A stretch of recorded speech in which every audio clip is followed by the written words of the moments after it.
Herzlich willkommen. Wir Menschen leben wie kleine Parasiten auf dieser Erde. Wir saugen die Natur aus zu unserem eigenen Vorteil.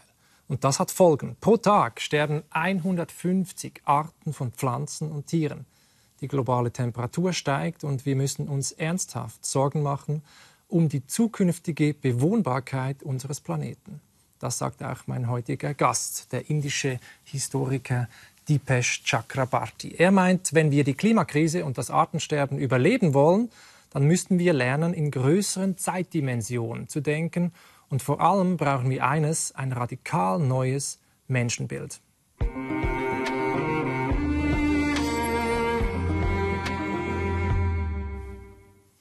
Ja, Herr Chakrabarty, die schwierigste Frage gleich zu Beginn. Was ist der Mensch für Sie? Nun, diese Frage muss für jedes Zeitalter neu beantwortet werden. Denn der Mensch ist nicht etwas Konstantes, er verändert sich.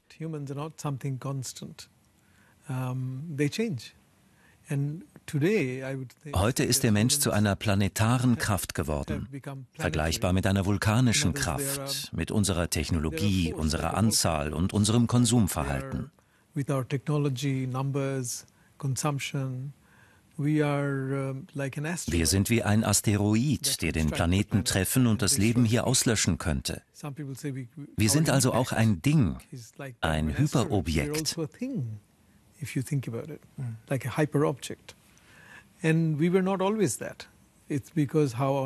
Das war nicht immer so.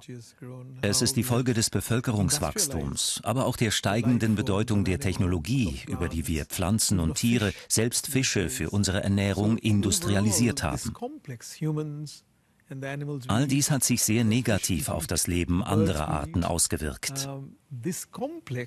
Zum ersten Mal in der Geschichte des Planeten verursacht eine biologische Spezies ein Massensterben.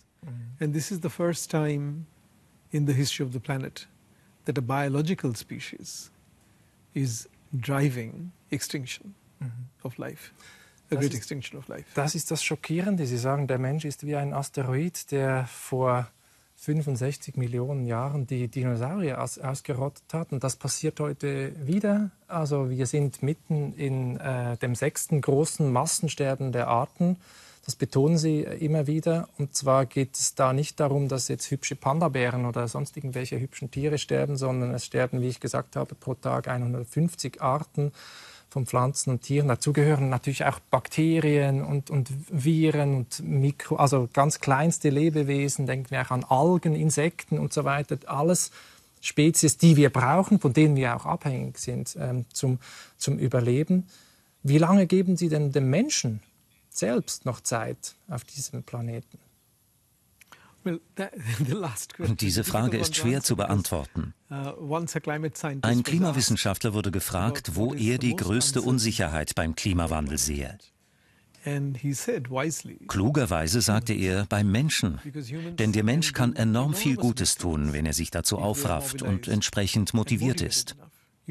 Menschen können destruktiv, aber auch konstruktiv sein. Wie viel Zeit uns Menschen bleibt, hängt also davon ab, wie sehr wir dem Begriff Homo sapiens, also Weise, nachleben.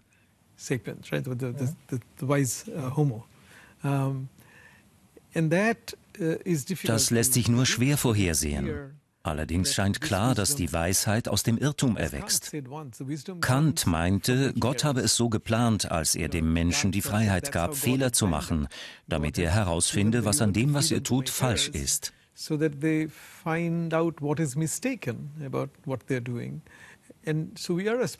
sind also eine lernende Spezies.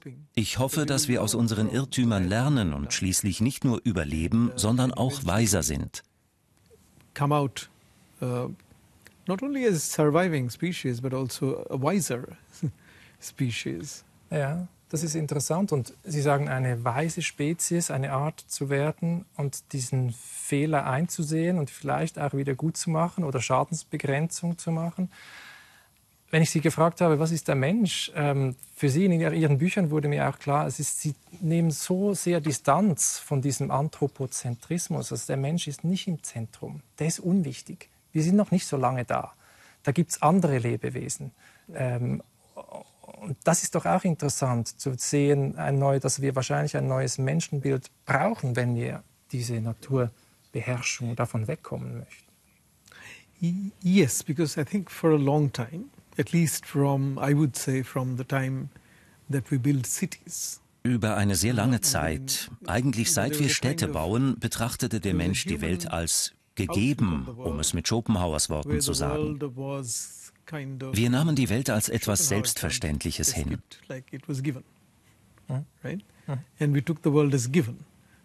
Deshalb dachten wir, wir könnten dieser Welt alles antun, sie wäre uns gegeben. Die Flüsse sind dazu da, dass wir so viele Fische entnehmen können, wie wir wollen. Im späten 17. Jahrhundert sagte der holländische Jurist und Philosoph Hugo Grotius, die Meere wären voller Fische. John Locke sagte im 17. Jahrhundert, als man die neue Welt entdeckte, dass das Land ebenso reichlich vorhanden war wie das Wasser. Wir hielten diese Welt also für selbstverständlich, weil sie uns gegeben war. In seinem Buch über Gewissheit wunderte sich Wittgenstein, dass man sich beim Betrachten eines Gebäudes die Frage stellte, wie alt es wäre, nicht aber bei einem Berg. Man tat es nicht, weil der Berg für den menschlichen Zeithorizont ewig war. Heute sind wir so mächtig, dass wir Berge zerstören können. Der Himalaya ist das am stärksten militarisierte Gebirge der Welt. Wir fühlen sein Alter, weil es sich mit jeder Sprengung verändert. Sein Inneres ist nicht mehr stabil und es kommt zu Erdrutschen. Die Welt hat heute für uns ihre Gegebenheit verloren, weil wir in der Lage sind, gewaltige planetare Prozesse anzustoßen. Wir haben festgestellt, dass die Welt nicht mehr gegeben ist. Ja, einerseits gestalten wir diesen Planeten sehr stark mit. Wir sind die prägende Kraft geworden. Das sagt auch der Begriff Anthropozän, dass wir in einem neuen, menschengemachten Erdzeitalter leben. Andererseits müssen wir uns bewusst machen, dass die Erde und der Sauerstoff und all das, was wir zum Leben brauchen, nicht einfach da ist, sondern dass das selbst gemacht wurde von Pflanzen und von Tieren und von Bakterien. Also dass wir sehr abhängige Wesen auch sind. Sie haben mit dem Sauerstoff ein sehr gutes Beispiel dafür genannt, dass wir nicht im Zentrum dieses Planeten stehen. Wie Sie wissen, besteht die Luft zu 21% aus Sauerstoff und wir sind darauf angewiesen. Viele Menschen in Indien starben während der Pandemie, weil sie keinen industriellen Sauerstoff bekommen konnten. Sauerstoff ist ein reaktives Gas. Es vermischt sich schnell mit anderen Dingen. Um den Sauerstoffgehalt aufrechtzuerhalten, müssen wir der Luft also ständig frischen Sauerstoff zuführen. Obwohl wir ihn brauchen, tun wir nichts, um die Luft mit frischem Sauerstoff zu versorgen. Er wird von Pflanzen, dem Phytoplankton, geliefert. Die Meerespflanzen produzieren 50%. Die Hälfte des Sauerstoffs wird im Meer von diesen Algen, Phytoplankton, hergestellt. Ja? Bakterien, Pilze, Proteasen und all diese Mikroben produzieren Sauerstoff. Sie haben den Sauerstoffgehalt seit 375 Millionen Jahren auf einem Niveau gehalten, bei dem er nie so hoch gestiegen ist, dass alles in Flammen aufgegangen und auch nie so weit gesunken wäre, dass die Tiere erstickt wären. And do you know how long they've maintained this oxygen level for? For 375 million years. Was Geologen als die moderne Atmosphäre des Planeten bezeichnen, wurde also nicht mit Blick auf uns geschaffen, die wir so spät kamen und völlig von ihr abhängig sind. Es reicht also nicht aus, nur über das menschliche Leben allein nachzudenken, wie die Stoiker es taten, sondern wir müssen über unsere Beziehung zum Leben im Allgemeinen nachdenken. Das ist die Krise, vor der wir stehen. Das ist interessant, weil Sie sprechen jetzt wie ein Biologe oder wie ein Geologe, aber Sie sind eigentlich Historiker. Aber Sie haben gerade mit Ihrem neuen Buch, Das Klima der Geschichte im planetaren Zeitalter, auch auf Deutsch erschienen, haben Sie gesagt, wir müssen so etwas wie einen Paradigmenwechsel in der Geschichtswissenschaft und überhaupt im Denken wahrscheinlich, im Zeitgeist vorantreiben, nämlich hin zu diesem Planetarischen. Und Sie sind heute Professor in Chicago für Geschichte. Sie waren oder sind immer noch ein wichtiger Vertreter des Postkolonialismus, also der dann auch die den Kolonialismus und den Imperialismus Europas untersucht hat und die Nachwirkungen bis heute. Sie haben auch dieses Buch geschrieben, Europa als Provinz. Ein schöner Titel, werden wir gleich noch darüber reden. Sie sind geboren in Indien, in Kalkutta, 1948, haben da zunächst Physik studiert, dann Diplom gemacht in Business Management. Dann gingen Sie nach Australien, haben da Geschichte studiert und auch promoviert in Canberra. Und was ist passiert? Was hat das bei Ihnen ausgelöst, dass Sie plötzlich angefangen haben, in diesen größeren, unmenschlichen Zeitdimension zu denken, in diese tiefen Dimension der Geschichte einzutauchen?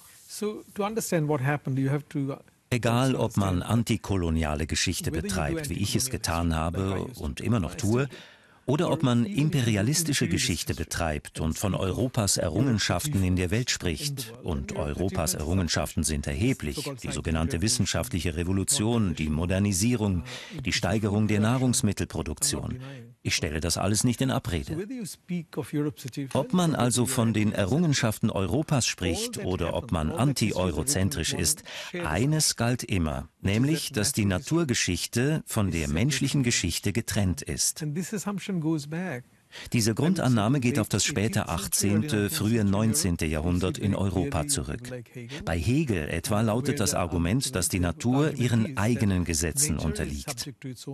Die Natur ist der Raum des Notwendigen, während das menschliche Leben eine Verbindung aus Notwendigkeit und Freiheit darstellt, was die Freiheit einschließt, Fehler zu machen und auch schlechte moralische Entscheidungen zu treffen.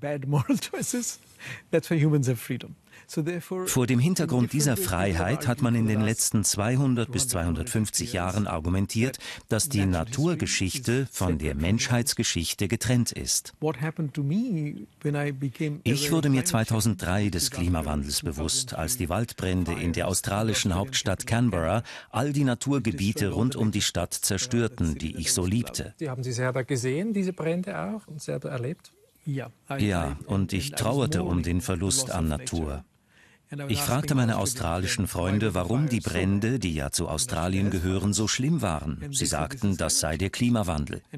Mir wurde beim Lesen über den Klimawandel schnell klar, dass diese Unterscheidung zwischen Menschheitsgeschichte und Naturgeschichte in sich zusammengefallen ist, weil der Mensch zu einer geophysikalischen Kraft geworden ist.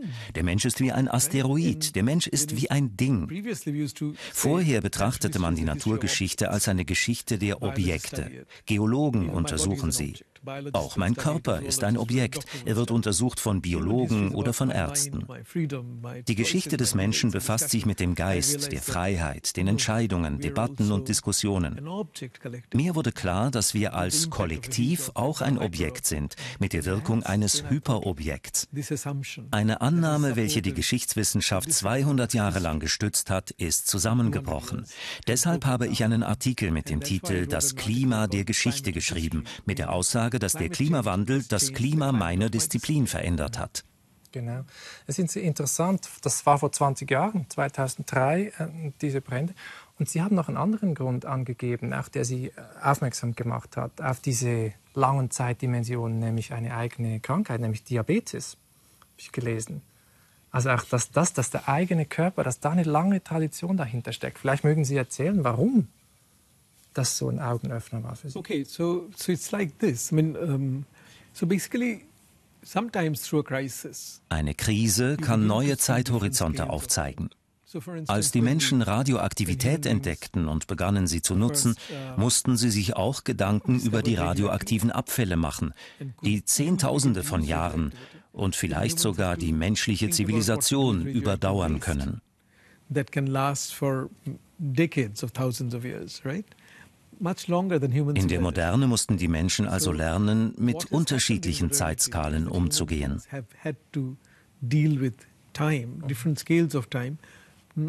Die Unendlichkeit gehört da nicht unbedingt dazu, die war schon immer da, etwa bei den frühen Astronomen oder im Nachdenken über Gott. Auch mit der Religion, genau. Also with religion, exactly. But when you had to actually Aber mit der präzisen Berechnung von Zeittiefen im Zusammenhang mit der Kohlenstoffdatierung von Objekten oder der Halbwertszeit von radioaktivem Abfall öffnen sich plötzlich innerhalb der Menschheitsgeschichte verschiedene Historizitätsregime, wie mein Freund François Hartog es nennen würde. Ich spreche eher von unterschiedlichen Zeitlichkeitsregimen. Im 18. Jahrhundert lag die durchschnittliche Lebenserwartung bei 30 Jahren. Alles geschah innerhalb dieser Zeitspanne. Es gab die unendliche Zeit Gottes und die menschliche Zeit, wobei die Erinnerung auch weiter zurückreichen mochte, aber die Lebenszeit betrug 30 Jahre. Man plante Dinge oder man plante sie nicht, aber die Welt, in der die Menschen sich fortpflanzten, galt als unveränderlich. Heute hat man es plötzlich mit vielen Zeithorizonten zu tun. Wie viel Zeit gibt uns der Planet, bis wir unser CO2-Budget aufgebraucht und das Netto-Null-Ziel erreicht haben, von dem der IPCC spricht?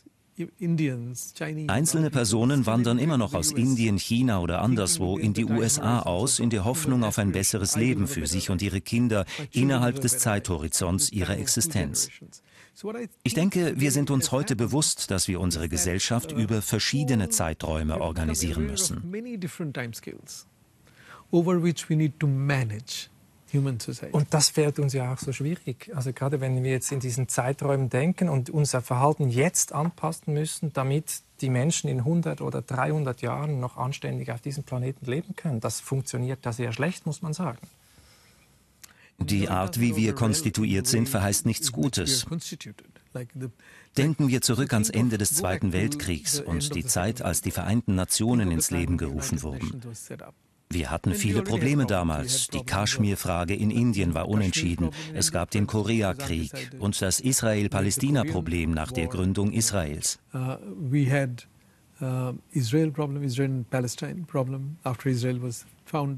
In all diesen Fällen gingen die Vereinten Nationen davon aus, dass wir genügend Zeit haben, all diese Probleme zu lösen. Alles war offen. In einem Aufsatz ging Kant der Frage nach, ob die menschliche Spezies sich unendlich verbessern könne. Er meinte ja, vorausgesetzt, sie erfülle 3 oder 4 Bedingungen. Eine davon lautet, vorausgesetzt, man gibt ihnen genug Zeit. Die Zukunft schien also weit offen und wir dachten, wir würden unsere Probleme abarbeiten können. Bei der Klimakrise ist die Zukunft nicht weit offen. Wenn wir untätig bleiben, wissen wir, dass die Erwärmung zunehmen und die Welt in einen Zustand versetzen wird, in dem wir nicht mehr existieren können. Die Zukunft hat eine Grenze erhalten. Und ist ja interessant, also wir haben wenig Zeit, aber paradoxerweise sagen Sie, gerade deswegen müssen wir in viel größeren Zeitdimensionen denken, damit wir dieses Problem richtig angehen und uns richtig verorten können. Ja, das ist sehr interessant. Wenn wir die Zukunft meistern wollen, die uns in den nächsten 4 oder 5 Jahrzehnten erwartet, müssen wir in einem viel größeren Maßstab denken. Der deutsche Historiker Reinhard Koselleck legte in seinem Buch Neuzeit seine Vorstellung von der modernen Zeit dar, wonach die Kluft zwischen dem, was ich erlebe, er nennt es den menschlichen Erfahrungsraum, und dem, was ich von der Zukunft erwarte, dem Erwartungshorizont, viel größer wird. Früher gingen die Menschen davon aus, dass die Welt für ihre Enkelkinder genauso sein würde. Mit der Technik und der Urbanisierung merkt der moderne Mensch plötzlich, dass er aufgrund seiner Erfahrung nicht vorhersagen kann, was seine Enkelkinder erleben werden. Das hat sich nun geändert. Heute lässt sich vorhersagen, wenn ich nichts tue, werden meine Enkel leiden. Wir sind nicht mehr im modernen Zeitgefühl, von dem Koselleck sprach, sondern in einer Post-Koselleck-Situation. Ja, wir können sagen, was kommt, aber es wird nicht schön. So. Wir haben eine Grafik vorbereitet, die Sie auch in Ihren Vorträgen bringen, nämlich es geht da um die große Beschleunigung, die stattgefunden hat seit 70 Jahren. Wir sehen hier Kurven, man kann verschiedene Indikatoren nehmen. Man sieht ganz unten die Weltbevölkerung, wie sie zugenommen hat, dann das Bruttoinlandprodukt, der Energieverbrauch, Wasserverbrauch. Aber das geht auch dann CO2 und so weiter. All diese Kurven gehen exponentiell hoch seit so den 50er Jahren. Und da frage ich mich, wenn man immer über dieses Anthropozän spricht, also dass der Mensch zur prägenden Kraft wird, müsste man da nicht sagen, es ist eher Kapitalozän oder Industrialozän oder so irgendwas? Also der Mensch, den gibt es ja schon lange, aber die Welt gestaltet hat er so stark erst seit der Industrialisierung oder jetzt seit diesen 70 Jahren. Die eigentliche Gestaltung der Welt, wie sie heute ist, setzte in den 1950er Jahren ein. Sämtliche Wachstumskurven steigen ab 1950 steil an und ab den 1970er und 80er Jahren wurde der Anstieg sogar noch steiler, als China zum Teil der Gleichung wurde.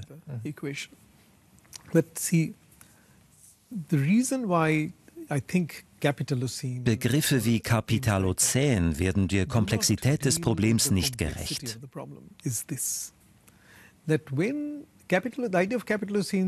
Der namengebende Kapitalismus umfasst ungefähr die letzten 500 Jahre.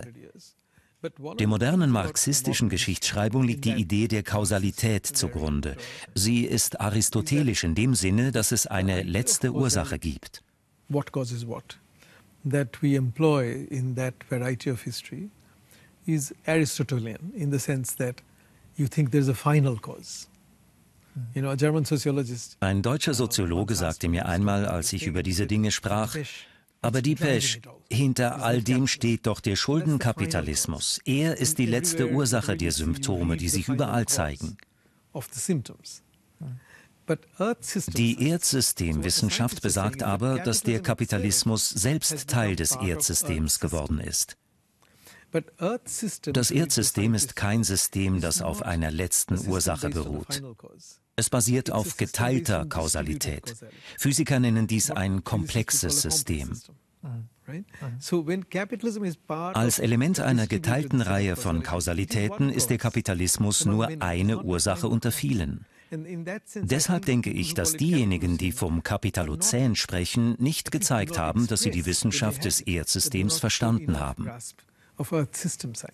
Interessant. Also die Wirtschaftsform ist ein Faktor unter ganz vielen, wenn man diese Erdsystemwissenschaften, diese Perspektive anschaut. Wir haben noch einen Einspieler vorbereitet, ein kurzes Statement der US-amerikanischen Denkerin Donna Haraway. Die hat sich auch mit diesem Thema auseinandergesetzt und sie hat einen ganz kreativen Vorschlag. Sie möchte nämlich von Cthulhuzän sprechen und was das ist, das schauen wir uns mal gemeinsam an. Der Begriff Anthropozän, das Zeitalter des Menschen, macht uns in gewisser Weise historisch dumm. Und ich schlage Cthulhuzän vor, ohne die anderen Kategorien eliminieren zu wollen. Ich schlage vor, dass wir uns daran erinnern, dass wir fortschreiten, uns entwickeln, uns bewegen. Wir sind keine vollkommenen Lebewesen. Wir sind nicht in Kategorien erfasst. Die Fähigkeit des Lebens und Sterbens besteht für alle menschlichen und nichtmenschlichen Wesen der Erde. Und das Cthulhuzän ist unsere Zeit. Ich habe das Wort erfunden und darf daher sagen, wie es ausgesprochen wird. Der Wortstamm ist chthonisch, der Erde angehörend. Es bezieht sich auf die Wesen der Sümpfe und des Wassers und der Erde. Nicht nur die alten, sondern auch die heutigen. Chthonisch und Kainos, die Zeit der Irdischen. Die Zeit der Irdischen und nicht nur der Menschen. Also sie möchte auch so wieder den Menschen dezentrieren, aus dem Zentrum holen und sagen, wir sind nur eine Spezies unter vielen, die hier das Sagen haben. Nun, der Vorschlag von Donna Haraway ist definitiv eine Verbesserung gegenüber dem Begriff Kapitalozän. Aber bei allem Respekt für Donna Haraway, auch in ihrem Buch tauchen Sätze auf, die dem Kapitalismus die Schuld geben. She also has sentences which are blaming capitalism. Donna Haraway ist wie Bruno Latour eine Theoretikerin der Konnektivität. Sie sieht die Dinge als miteinander verbunden. Das führt zu einem moralischen Sinn von Geschichte, wonach der Kapitalismus für unsere Zeit sinnstiftend war. Das Problem dabei ist, dass man sich so den Kapitalismus nur denken kann, wenn man die Menschheitsgeschichte von der Naturgeschichte trennt. Wenn Marx sagt, dass der Kapitalist der Schatzbildner ist, dann abstrahiert diese Aussage die menschliche Geschichte, die Dynamik von Kapital und Arbeit von der Naturgeschichte.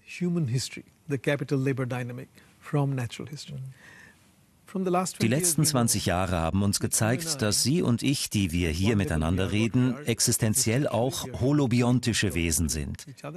In unserem Mikrobiom befinden sich Zillionen von Bakterien und Viren. Das sind, glaube ich, 2 Kilogramm, die wir rumschleppen an Bakterien.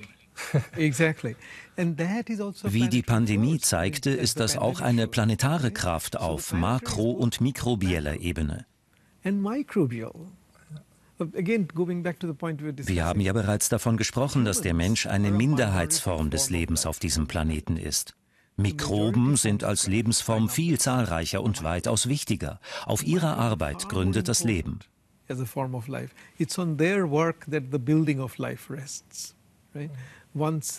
Als James Lovelock, der Begründer der Gaia-Hypothese, bei der NASA darüber diskutierte, ob der Mars für Menschen bewohnbar gemacht werden könnte, sagte er: Vergesst die Menschen, macht ihn für Bakterien bewohnbar, die kriegen das hin.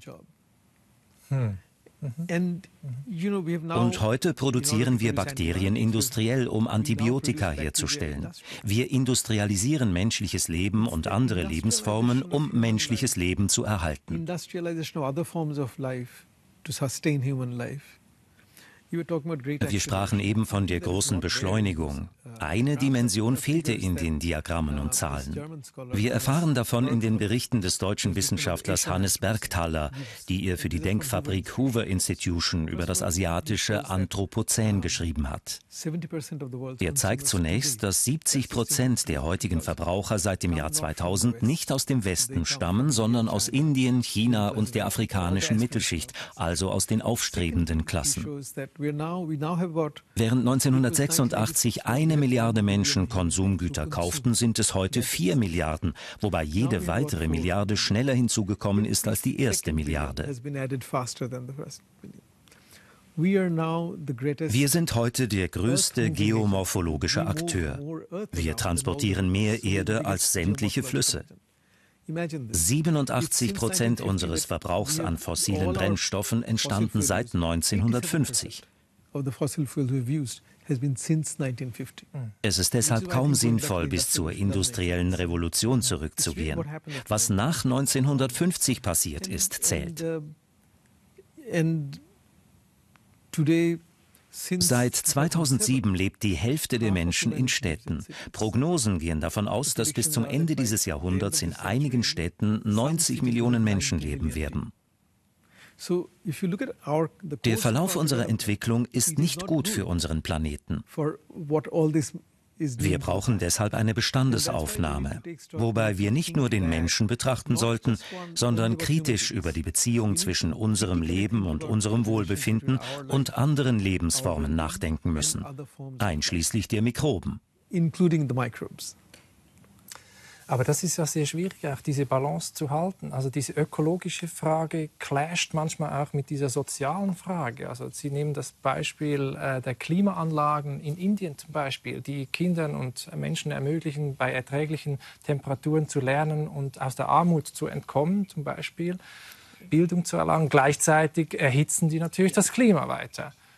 Und das ist auch wieder dieser Konflikt zwischen diesem ökologischen und zwischen dem sozialen. Wie navigieren Sie da durch? Klimaanlagen sind nirgendwo gut. Der klimatisierte Raum, in dem wir sitzen, hat zwiespältige Auswirkungen. Klimaanlagen retten Leben, wie wir aus Studien in Texas, aber auch in Delhi und anderen Orten wissen.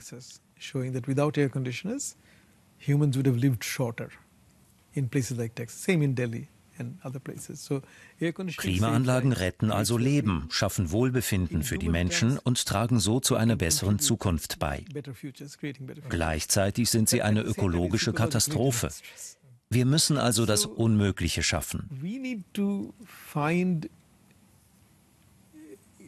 do something impossible. There is a book by In ihrem Buch über die Biosphäre haben 2 Geologen, Jan Salaschewitsch und Mark Williams, dargelegt, dass unsere Städte und Technologien Abfälle produzieren, die nicht wiederverwertbar sind. Sie verhalten sich also wie parasitäre Organisationen auf dem Planeten. Im Idealfall, den wir nie erreichen werden, muss unsere gesamte Technologie biologisch abbaubar sein, wenn wir eine nachhaltige Gesellschaft schaffen wollen. Wenn wir uns fragen, was die nachhaltigsten menschlichen Gesellschaften waren, landen wir ohne Frage bei den indigenen Gesellschaften.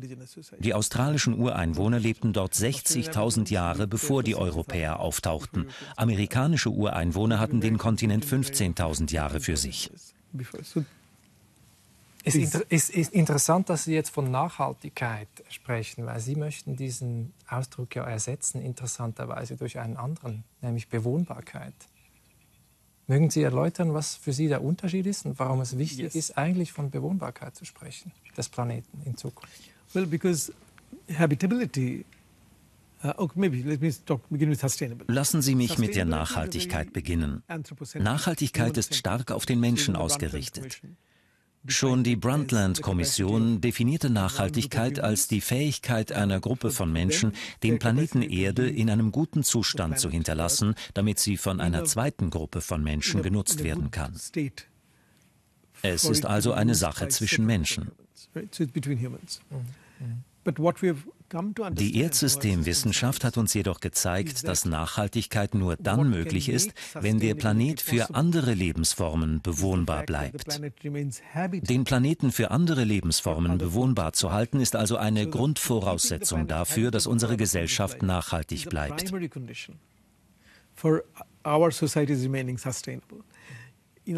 Mit anderen Worten, wenn man die biologische Vielfalt verliert, was beim Artensterben der Fall ist, dauert es Millionen von Jahren, bis sie sich wieder erholt, wenn überhaupt. Deshalb haben der Wirtschaftswissenschaftler Sir Partha Dasgupta aus Cambridge und der Biologe Paul Ehrlich den Vorschlag gemacht, die biologische Vielfalt als nicht erneuerbare Ressource zu betrachten und sie mit einem Preisschild zu versehen, damit zerstörerische Projekte unterbunden werden.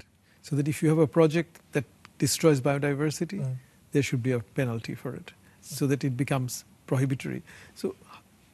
Wir brauchen also eine soziale Regelung aller kapitalistischen oder marktbezogenen Wachstumsprojekte, um sicherzustellen, dass die biologische Vielfalt nicht verloren geht. Ja. Heißt das also, wir müssen auf Freiheit, Autonomie, Eigentum ganz neu denken, also Grundwerte auch der Moderne, der Aufklärung. Sie haben John Locke schon erwähnt, Immanuel Kant könnte man noch nennen. Also diese Freiheit, dieser Wohlstand wurde ja auch erkauft. Sozusagen die Rückseite dieses Fortschritts war die Naturzerstörung. Wir haben uns die Freiheit mit Öl erkauft und mit Kohle, könnte man sagen. Das heißt, müssten wir diese modernen Konzepte und Ideen von Autonomie oder von Eigentum ganz neu denken oder vielleicht sogar verabschieden? Nein. Hier komme ich wieder auf meine alten postkolonialen Themen und Vorschläge zurück, die ich in Europa als Provinz dargelegt habe. Es besteht die reale Gefahr, dass mächtige Länder das Argument des Klimanotstands, und es gibt einen Notstand, nutzen, um anderen Menschen Lösungen mit ungewissen Folgen aufzudrängen. Etwa beim Vorschlag, das Klima des gesamten Planeten durch den Einsatz von Kriegstechnologie zu beeinflussen.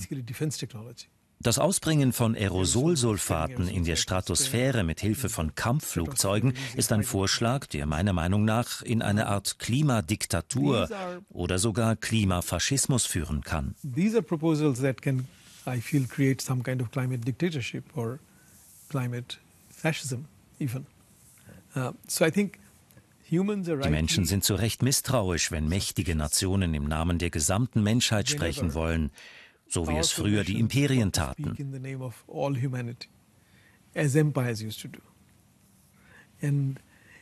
Das liegt an einem grundlegend menschlichen Problem. Wir verstehen dank der Erdsystemwissenschaft, dass der Planet eins ist. Aber die Menschen sind konstitutionell viele. Der deutsche Staatsrechtler und politische Philosoph Carl Schmitt sagte, die Menschen sind kein Universum, sie sind ein Pluriversum. Die positive Seite dieser Aussage findet sich in Hannah Arendts Schriften. Sie sagt, nur weil jeder Mensch anders ist, gibt es die Möglichkeit der Neuheit. Jemand kann originell sein, eine neue Idee haben. Und die Möglichkeit der Demokratie. Und die Möglichkeit der Demokratie ist von existenzieller Bedeutung, denn die Menschen wollen nicht auf die Freiheit verzichten, zu diskutieren und zu widersprechen. Wenn jemand sagt, ich tue das für die ganze Menschheit, sollte man diesem Argument gegenüber misstrauisch sein. Es gibt aber eine echte Notlage. Der einzige Weg besteht darin, sich selber treu zu bleiben und die Diktatur abzulehnen.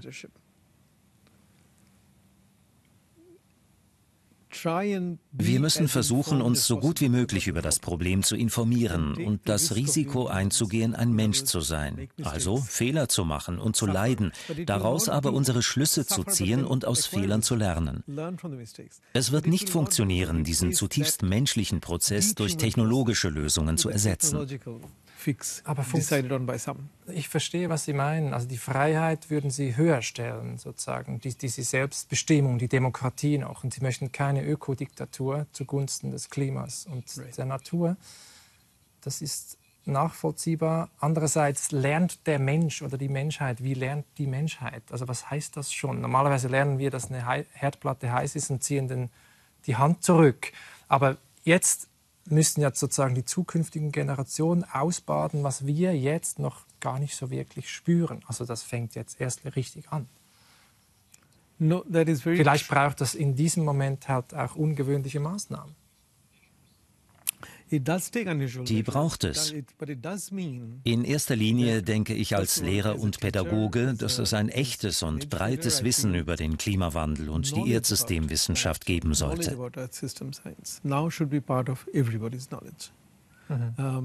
Mein Freund Pierre Charbonnier, Soziologe in Paris und Autor des sehr guten Buchs Überfluss und Freiheit, sagt mir oft, Dipesh, ich denke, eines Tages sollten wir den Kindern Ökologie genauso beibringen, wie wir ihnen Zahlen beibringen.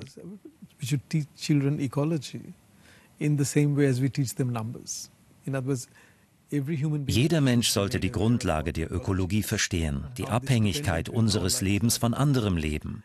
Das ist ein langfristiges, aber notwendiges Projekt. Wir müssen darüber sprechen.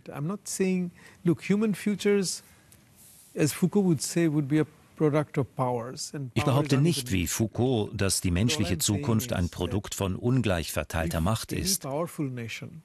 Aber wenn eine mächtige Nation oder eine Gruppe einseitig vorgehen will, wie die Koalition der Willigen im Irakkrieg, und der Menschheit eine Lösung aufzwingen will, die angeblich im Interesse aller Menschen ist, dann leugnen sie damit die Tatsache, dass die Menschen unterschiedliche Interessen haben.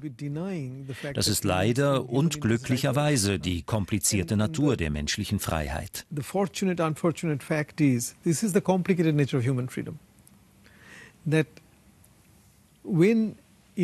So werfen Indien und China den Vereinigten Staaten oder Europa vor, in der Vergangenheit eine schlechte Rolle gespielt zu haben, und sie fordern sie auf, das in Ordnung zu bringen. Der Planet ist euer Problem für die nächsten Jahre. Ihr müsst uns mehr Zeit geben, um Netto Null zu erreichen. Und wir haben das Recht, dieselben Fehler noch zu machen, die ihr schon gemacht habt. So, aufzuholen. Genau. Sie fordern ihr Recht ein, die Umwelt zu belasten. Die Menschen versuchen also, den Planeten zu spalten, aber der Planet ist eins. Sie sehen, wie komplex die Sache ist. Ein planetares Problem verschiebt sich also hin zu einem Problem über menschliche Kontroverse. Aber so ist der Mensch halt. Wir können nicht Mensch sein.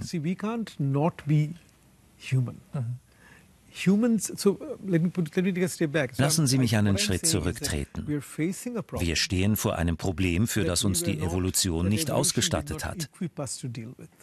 Bis zur Geschichte der Globalisierung, der Industrialisierung und der Modernisierung näherte sich der Kapitalismus unseren Instinkten, ja sogar unserer Intimität immer mehr an. Denken Sie an die Art und Weise, wie das Mobiltelefon das Problem der Langeweile anspricht, wie es Heidegger betrachtet. through Heideggerian discussion of boredom. Der Laptop wurde als ein Stück Technologie erfunden, das man mit ins Bett nehmen konnte. Es ist ein Mittel gegen das Alleinsein. All diese Konnektivität nimmt die zutiefst menschlichen Phänomene der Einsamkeit und Langeweile auf. Der Kapitalismus war so erfolgreich, weil er alle unsere existenziellen Probleme anspricht. Deshalb ist es sehr schwer, den Kapitalismus aufzugeben. Weil er uns ans Herz gewachsen ist, all diese Dinge im wahrsten Sinne des Wortes. Ja. Absolut. Er ist mit unserer Existenz verbunden.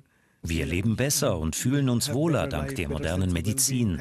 Und deshalb ist es sehr schwer, all das aufzugeben. Wir sind aber als Menschen in diesem Stadium unserer Geschichte planetar genug geworden, um zu erkennen, dass wir planetar sind. Das ist eine neue Erkenntnis. Wir haben uns auch an all die Vorteile dieser modernen Zivilisation gewöhnt. Selbst ein scharfer Kritiker der modernen Technologie wie Latour hat nicht auf seine MRIs und Chemotherapie verzichtet, als er an Krebs erkrankt und leider gestorben ist.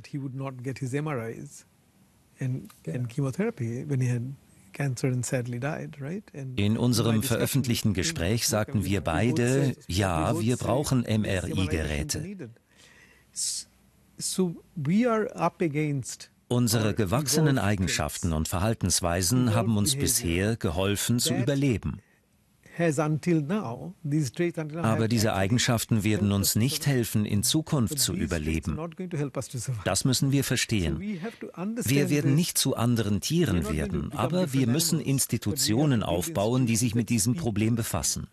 Ja, Institution ist das eine, Regulierung haben Sie auch gesagt. Und das andere, neben diesem Umdenken in das Planetarische und wie sehr wir abhängig sind von Bakterien, von Mikroben, von Pflanzen und Algen und all dem, ist doch etwas auch wichtig, nämlich dass die Gefühle, Sie schreiben ganz am Schluss des Buches von Demut und von Ehrfurcht gegenüber der Natur oder gegenüber dem Planeten. Das sind ja starke Worte, fast schon religiös aufgeladen. Und Sie haben diese Gaia-Hypothese erwähnt vorhin von Lovelock und Lynn Margulis, dass die Erde quasi wie ein riesiges Lebewesen ist, zu dem wir Sorge tragen müssen. Müssen wir wieder dahin kommen, um das Problem an der Wurzel zu packen? Geht es um unser ganz basales Verhältnis zur Natur, emotional auch, das wir neu justieren müssen? Ja, ich meine, wir müssen uns tatsächlich auf unsere Situation einstimmen. Im Sinn des Wortes, das Heidegger oder Jaspers benutzt haben, Stimmung.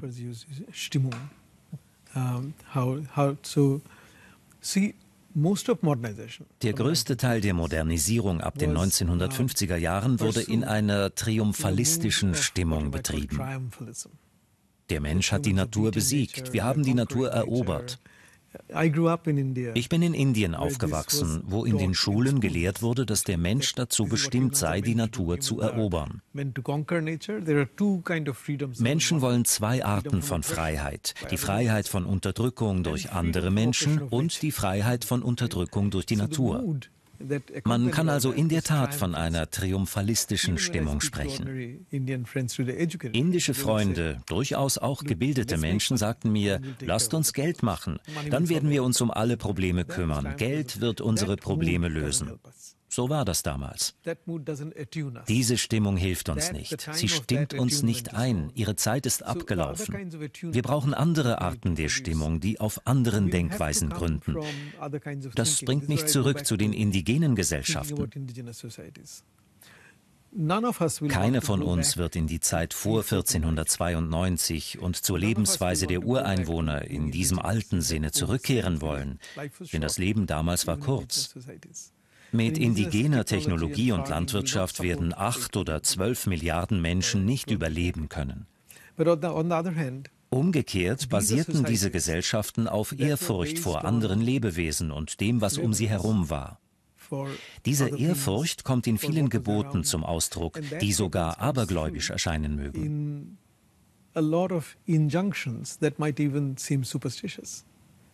Robin Wall Kimmerers Buch »Geflochtenes Süßgras« nimmt Bezug auf ihre indigene Abstammung und Gesellschaft.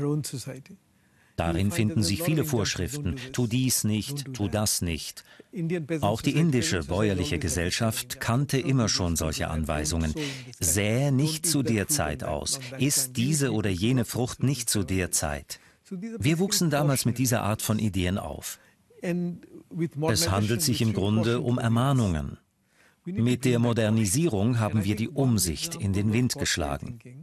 Ein wissenschaftliches Beispiel für umsichtiges Denken ist der Begriff der planetaren Grenzen. Es gibt 9 Belastungsgrenzen der Erde, die wir nicht überschreiten sollten. Zumindest könnte man sich eine politische Vereinbarung zwischen den Nationen der Welt vorstellen, dass wir gemeinsam diese Grenzen nicht überschreiten werden. So meinte ich den Hinweis auf die indigenen Völker. Diese Gesellschaften basierten auf Umsicht. Ja, also diese Vorsicht, diese Sorgfalt, aber auch dieses ganzheitliche Bild, die planetaren Grenzen, eine Idee von Rockström, glaube ich, einem schwedischen Klimaforscher, dass es nicht nur um das CO2 geht, nicht nur um die Arten, sondern auch um die Versauerung der Meere und so weiter, ganz viele verschiedene Dinge. Und das heißt, dass wir sozusagen dieses Gefühl, diese Stimmung, wie Sie sagen, diese Ehrfurcht auch ins Handeln transportieren müssen. Aber ich frage mich dann, was heißt das? Also müssten wir, wenn wir jetzt den Menschen aus dem Zentrum nehmen, nicht Krone der Schöpfung, sondern nur eine Spezies unter anderen, auch sagen, auch andere Spezies brauchen Rechte, moralische Rechte für Tiere, für Pflanzen, vielleicht sogar für einen Fluss oder für Viren, Bakterien und Algen und so weiter. Wie institutionalisiert man das? Diese Sorgfalt gegenüber der Natur? Ich kann etwas über die entsprechenden Voraussetzungen sagen, die zum Tragen kommen, wenn nichtmenschliche Dinge oder Wesen Rechte erhalten sollen. Seien es unbelebte Dinge wie Felsen und Berge oder Tiere wie Löwen, Tiger oder Hunde. Es ist klar, dass wir Lebewesen und unbelebte Dinge nur unter bestimmten Gegebenheiten vermenschlichen können.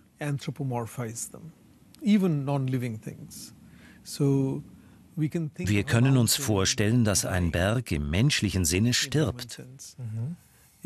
Wenn wir die zur Kontrolle der Hirschpopulation notwendigen Wölfe ausrotten, fressen die Hirsche die Bäume, die den Berg zusammenhalten, und er zerfällt zu Staub. Wir können uns also einen sterbenden Berg vorstellen. Es ist aber sehr schwer, sich Rechte für Bakterien und Viren vorzustellen, weil wir oft nicht einmal wissen, wie viele und welche Arten es gibt. In den Ozeanen gibt es zum Beispiel Viren, die Bakterien fressen und die Bakterienpopulation im Gleichgewicht halten.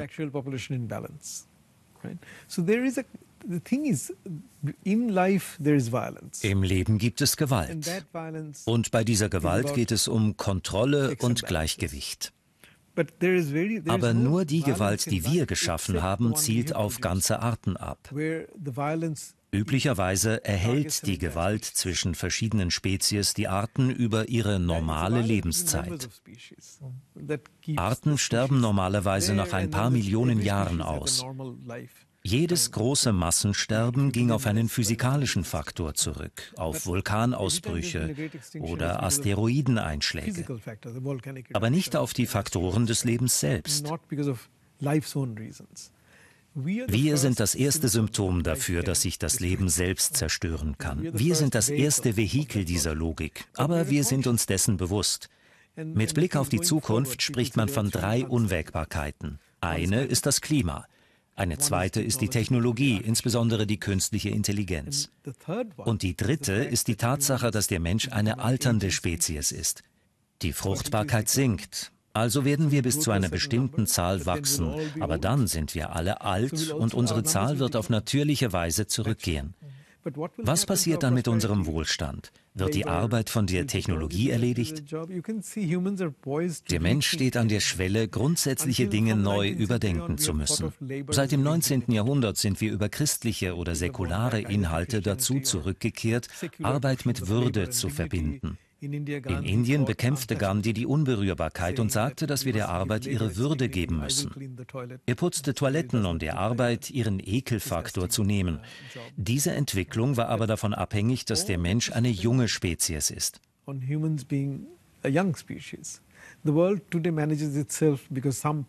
Die Welt von heute verwaltet sich selbst. Sie ist in einen jungen und in einen alternden Teil aufgeteilt, der Menschen als Gastarbeiter oder Arbeitnehmer importieren muss. Aber insgesamt wird das Angebot an Menschen versiegen. Ja, ist interessant. Also vor allem auch, wie sich die Menschheit dann in Zukunft noch entwickelt, also über die Technologie. Und es gibt ja die Idee, Geoengineering, haben Sie gesagt, dass man die technisch verursachten Probleme auch mit Hilfe von Technik wieder lösen kann und so. Das kann natürlich auch für den Menschen gelten. Ich möchte Ihnen gegen Ende des Gesprächs jetzt noch ein Zitat einspielen von dem Historiker Yuval Harari, dem berühmten israelischen. Und der war vor einiger Zeit hier am Tisch bei meiner Kollegin Barbara Bleisch und sie hat ihn gefragt, ob die Menschheit denn kurz vor dem Aussterben steht. Hören wir ihm mal zu. Ja, aber es ist kein Ende wie in einem Hollywood-Film, in dem Roboter verrückt werden und alle Menschen töten. Es ist wahrscheinlicher, dass wir neue Technologien nutzen werden, vor allem Biotechnologie und künstliche Intelligenz, um uns zu verändern und in Wesen abzugraden, die sich viel mehr von uns unterscheiden, als wir uns von den Neandertalern oder Schimpansen. Ich denke also nicht, dass in 200 Jahren Menschen wie wir die Erde bevölkern werden. Unsere Nachfahren werden eine Form von Cyberwesen sein, die das zukünftige Leben dominieren. Ja, wie stehen Sie denn zu dieser Perspektive? Es gibt ein neueres Interview von Harari über künstliche Intelligenz. Es gibt einige YouTube-Videos, in denen man ihn hören kann. Dort spricht er über die Gefahr, dass eine hochentwickelte KI, die Cyborgs, tatsächlich Entscheidungen für uns treffen könnten. Auch wenn dieses uns vielleicht nicht mehr existieren wird.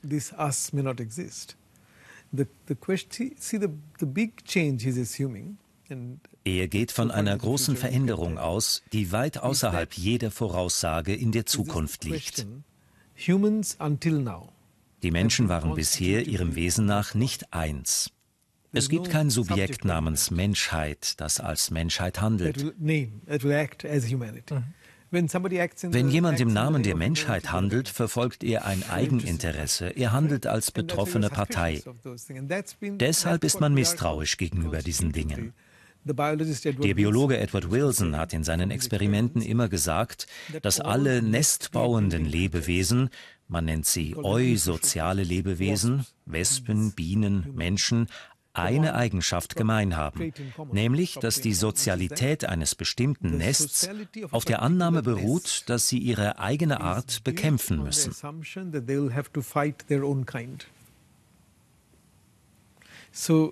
Man könnte es Stammesinstinkt nennen. Die Menschen sind also zur Zusammenarbeit und zur Solidarität zwischen verschiedenen Stämmen fähig. Aber es gibt auch einen tiefen Stammesinstinkt. Wird der Cyborg uns ähnlich sein? Oder wird der Cyborg ein anderes Kollektiv sein, den Menschen entgegengestellt? Wenn Hararis Befürchtung zutrifft, dass die KI Entscheidungen für uns treffen wird, dann könnten wir Menschen, die wir die Demokratie mit all ihren Argumenten, Meinungsverschiedenheiten und Unstimmigkeiten schätzen, in Schwierigkeiten sein. Aber das liegt nach unserem menschlichen Zeitempfinden so weit in der Zukunft, dass wir es nicht wissen können. Ich nehme aber seine Befürchtung ernst. Denn wir alle müssen verstehen, dass es angesichts all dieser Probleme in den verschiedenen Bereichen des menschlichen Lebens eindeutig einen Bedarf an sozialer Regulierung gibt. Soziale Regulierung bedeutet Einigung innerhalb und zwischen Gesellschaften. Allerdings kann diese Einigung nicht erzwungen werden. Sie muss durch Demokratie errungen werden. Genau, das ist klar, ja. Aber dass wir trotzdem zu dieser anderen Sicht auf uns als Menschheit, als Ganze irgendwie kommen müssen, um dieses Problem zu lösen, dass man auch ein anderes Naturverständnis braucht, eine Stimmung, ein Gefühl, eine Haltung gegenüber der Natur, Ehrfurcht als Stichwort, aber auch ein anderes Menschenbild, nämlich dass wir diese Bakterienträger sind, die mit allem verwoben und abhängig sind und nichts Spezielles auf dieser Erde. Das habe ich gelernt. Zum Schluss würde ich noch gerne dieses kleine Spielzeug hier Ihnen zeigen. Das kommt nämlich auch vor in Ihrem interessanten Buch, ein Bagger. Und Sie sagen, das ist ein ganz schlimmes Spielzeug, nämlich ein Anthropozän-Spielzeug, weil es zeigt in einer selbstverständlichen Weise, dass wir mit der Erde hantieren und umgehen und die Herren sozusagen der Schöpfung sind und Damen der Schöpfung. Ich habe 2 kleine Kinder zu Hause. Was müsste ich denn statt dieses Baggers Ihnen zum Spielen geben? Ein planetarisches Spielzeug aus Ihrer Sicht. Was wäre das? Was würden Sie empfehlen? Das ist eine sehr interessante Frage. Vielleicht müssen wir diese planetaren Spielzeuge erfinden. Das ist ein Anthropozän-Spielzeug. Es macht das Anthropozän zu etwas Selbstverständlichem, zu einem fraglosen Teil der menschlichen Existenz. Ein Kind wächst in dem Glauben auf, dass es in eine stabile Welt hineingeboren wird. Es gibt keine Vergangenheit, die über seine Eltern oder Großeltern hinausgeht, die diese Welt bilden. Innerhalb dieser Welt gehört dieses Spielzeug zum Gegebenen. Weil Menschen solches machen, spielen sie damit.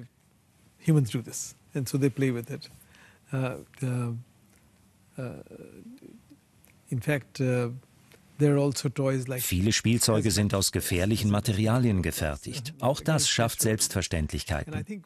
Und um auf Pierre Charbonnier zurückzukommen, wir müssen uns bewusst sein, welche Beziehung wir zu anderen Lebensformen haben und dieses Bewusstsein an unsere Kinder weitergeben.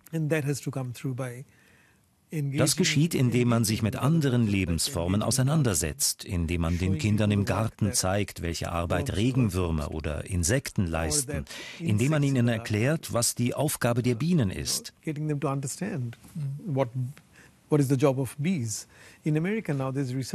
Amerika wird heute wegen des Bienensterbens daran geforscht, winzige Roboterbienen zu bauen, die die Bestäubung übernehmen sollen.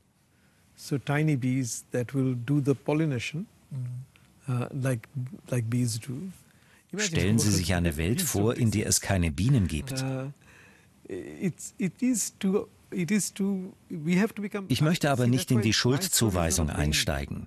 Deshalb vermeide ich ja auch Begriffe wie Anthropozän oder Kapitalozän, die sich darin üben, einer Gruppe von Menschen moralisch die Schuld zu geben und sie verantwortlich zu machen. Sie haben eine Verantwortung, aber es ist ein Ausdruck unserer Wünsche. Genau. Und das würde für meine Kinder heißen, ich nehme sie mit in die Natur und wir schauen zusammen einen Wurm an oder eine Biene oder eine Blume. Und wir versuchen, die Natur zu verstehen, wie sie als Netzwerk funktioniert und wir Teil davon sind. Das nehme ich gerne als Schlusswort. Vielen herzlichen Dank für das Gespräch, Deepesh Chakrabarty. Thank you. Vielen Dank für Ihre Einladung. Thanks again. Ja, wie denkt ihr über den Menschen und seine Stellung auf diesem Planeten?